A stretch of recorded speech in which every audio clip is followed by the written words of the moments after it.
Welcome back. Yeah, I'm doing some more videos about these stories right here. Yeah, here we go. The witness holds many secrets, which is very true, and everything. And a lot of people run across these things that leaves them well understanding. And yes, there are a lot of people in the woods that go feral. Well, I think a lot of the legend called Bigfoot goes around. There's a lot of feral people out there. Ozark Trail, for example, Yellowstone National Park, that feral people in there.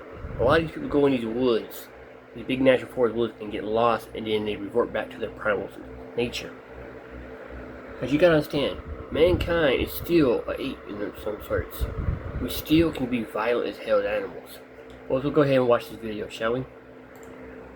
Home, it's your castle. It's a place that you can unwind, a place you can relax, take it easy. It's also the place that you feel the most safe. It's a place you'll protect at any cost. But what would you do if your home no longer felt safe? What if you felt like your home and your life were threatened? For the couple in today's story, that was a question they had to ask. But before we get into that encounter, if you've had an encounter or know a story you'd like to have shared here on the show, please email me at the link below. If you like today's story, gently slap that like button. And if you haven't done so already, especially if you're a return viewer, hit that subscribe button. While you're at it, you might as well grab the notification bell, barricade yourself inside the house so you don't miss out on any future content. Now, let's get into today's encounter.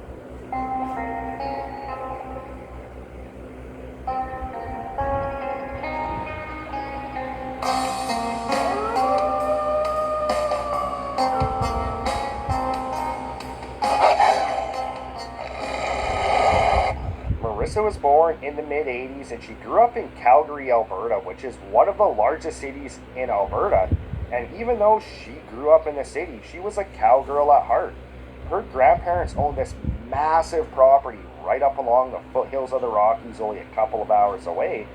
And from a very young age, she really enjoyed going out to this property to go see her grandparents. The one thing she loved most when she would go out there was not just being out of the city, being out of the country, but it was the animals. Her grandfather owned several hundred head of cattle, along with multiple horses. And Marissa, when she was about 5 years old, she learned how to ride. She was not scared the first time she got on a horse, and she just very naturally took to it, and she developed this huge passion for horseback riding. And that was her favorite thing to do when she would go to her grandparents. It was actually the very first thing she would do every time they would get out there. She would jump out of the car, she would run to the stables.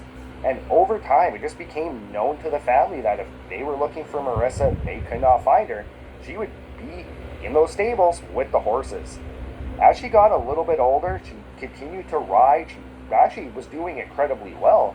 And by the time she was about 12 years old, she had so much experience on horseback and so much experience on this property that she was allowed to take a horse, go riding off by herself, and her family would not see her for hours and hours on end. When she was about 15 years old, she started doing a little bit of overnight trips, a little bit of overnight camping on this property with her horses. She really wanted to do that like cowboy, cowgirl type camp house where she would just go, she would tie her horse up to a tree, she would lay a ground sheet down, and she would just spend the night underneath the stars.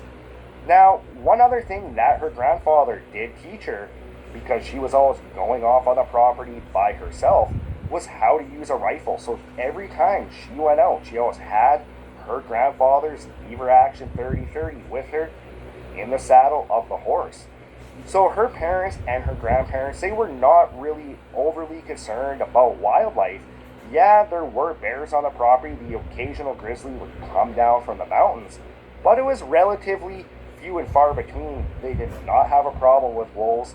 There were cougars or mountain lions, but at the same time, every time she would go out with her horse, she would take her grandfather's dog with her, which was this big, massive cane corso, and this dog loved Marissa. It followed her everywhere, and it was very protective of her. So her family really were not too concerned about wildlife. If she had the rifle, if she had that dog with her, they were more or less completely fine. Her grandfather, though, did have one rule, and that rule was to not go into the hills anytime near night.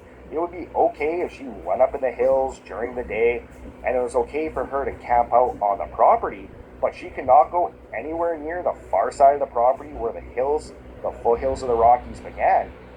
And he never gave her a reason. She did ask him several times growing up, especially when she was in her teen years. She would be like, Grandpa, why can't we go up into the hills at night? Like, I want to explore this place at night. I love venturing around in the dark. And her grandfather just would not tell her why. He just said, you do not go into the hills at night. And she just really never understood, but she did take her grandfather's warning. She never broke that rule. She broke a lot of other rules, but she would never break that one rule. Around a year after she finished high school, when she was 19, she ended up meeting this guy named Toby, and the two of them, they hit it off right away. These two had a lot in common. Toby, he grew up in Calgary as well, but he was a cowboy as well. He loved being out in the country. He loved being out in the wilderness. He loved horseback riding. And the two of them, they started spending a lot of time out at her grandparents' place. And her grandparents and her parents, they all loved Toby. They were pretty much thinking that Toby was the male equivalent of Marissa.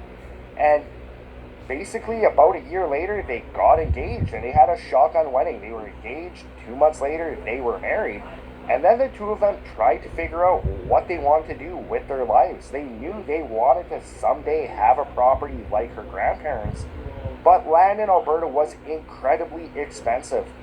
So Toby, he ended up going up to Fort McMurray. He started working the oil rigs, and because Marissa was his wife, she moved up to Fort McMurray as well. She got a job with an oil company, just basically doing clerical work, basically administrative work. And for the next few years, that was their life. They lived up in Fort McMurray. Toby would take as many extra shifts as he could, so would Marissa. And basically, they tried to pile up as much money as they could. When she was 25, one day she was sitting in their small one-bedroom apartment up in Fort McMurray, when all of a sudden her phone rang. She looked down at her phone. She saw that it was her mom calling.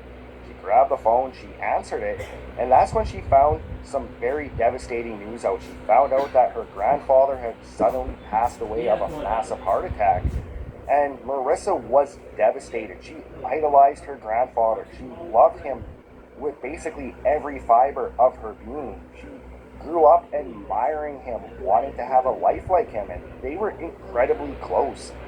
She took that news incredibly hard. About a year later, though, her grandmother, she fell ill, and her grandmother passed away as well.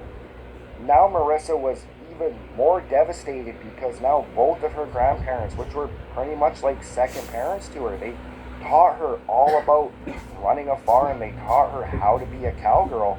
They were both gone, and she knew that her life would never be the same. She ended up going back to Calgary for the funeral, and while she was there, she found out from her mom that her grandparents had left her their property in their will. Now, even though Marissa and Toby, they dreamed of having a massive property just like her grandparents, and now they did, it was very bittersweet because this was her grandparents' property, her grandparents who she idolized, who she loved so much.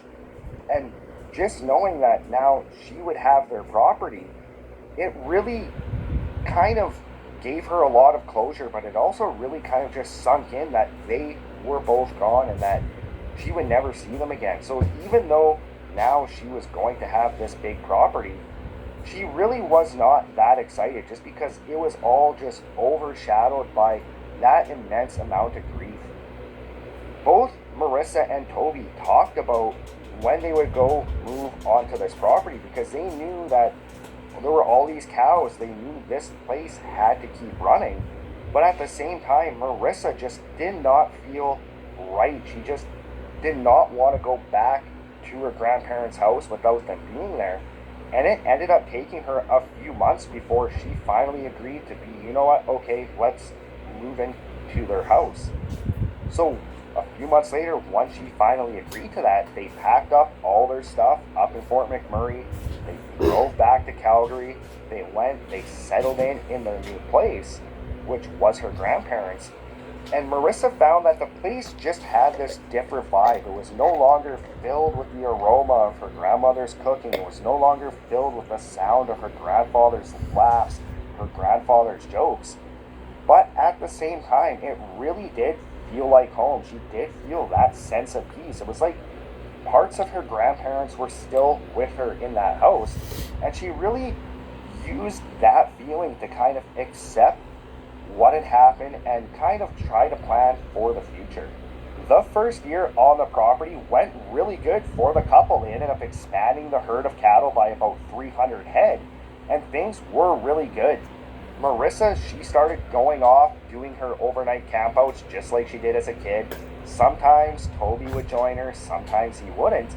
But Marissa always still, even though she was an adult, this was now her property, she always followed her grandfather's rule of not going up into the hills at night.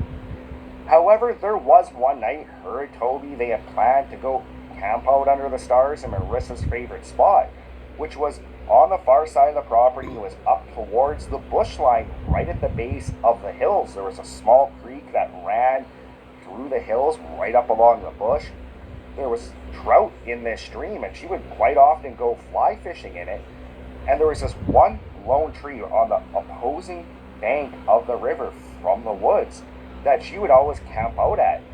So her and Toby, they went out, they set up camp underneath that tree. That evening, they did some fly fishing on that little river, that little creek. And that night, while they were sitting around their fire, Marissa, she had this weird feeling. It was not a feeling of anxiety. It was kind of a feeling of restlessness. She just felt like she had to go do something. And she found that she kept looking over towards the woods. And she kept playing her grandfather's rule over and over in her head. But something on this night just felt different. She felt like she had to go explore the hills. So she looks over at Toby. She says, "Hey, do you want to go for a walk in the hills?" Toby looks up at Marissa and says, "Well, what about your grandfather's rule? Did he ever tell you why he had this rule?" Marissa said, "No, he never told me why. But you know what? This is our property now. We're both adults. Let's go explore. Let's go for a walk." Toby was like, "Okay, yeah, let's go." So the two of them, they got up. Marissa, she headed to her horse. She pulled out her grandfather's lever action 30-30. And then the two of them made their way towards that stream. When they got to it, they tried to cross on rocks that went across the water. But there were a couple spots where as they made their way across, it was just too far to step from one rock to the other. So they were forced to step in the water. They did get a little bit wet. The water was just above their knees. It was ice cold.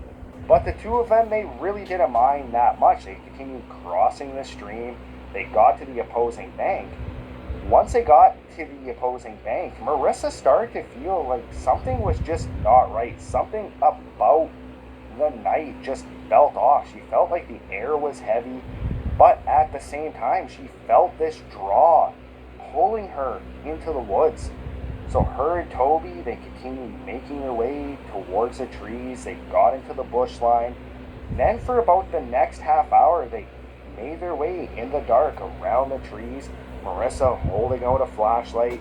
And the two of them, they started to feel a little bit more at ease, started to feel a little bit more relaxed. They got to this one spot. There was the hill went up and it came abruptly back down. It was a bit of a drop. It was about a 15-foot drop. The two of them, they stood there at the top of almost this cliff. It was almost purely vertical. Marissa stood there shining her light down off this cliff, and something told her not to go any further. She just had this feeling like if she tried to find a way down this cliff, like something bad would happen. And no matter what she would do, she could not shake this feeling. She tried to brush it off as just being, maybe a fear of the dark. Maybe, it's just something in her head because of what her grandfather had told her, his rule, and the fact that she was breaking it. But at the same time, it felt different than that. It almost felt like she was being watched. She stood there, Toby right beside her. She held her flashlight up, started shining it into the woods at the bottom of that cliff. And Toby all of a sudden said, "Hey, I found a way down. There's a path right over there. It's about 20 yards away. Like, we could go down this path. We could get past this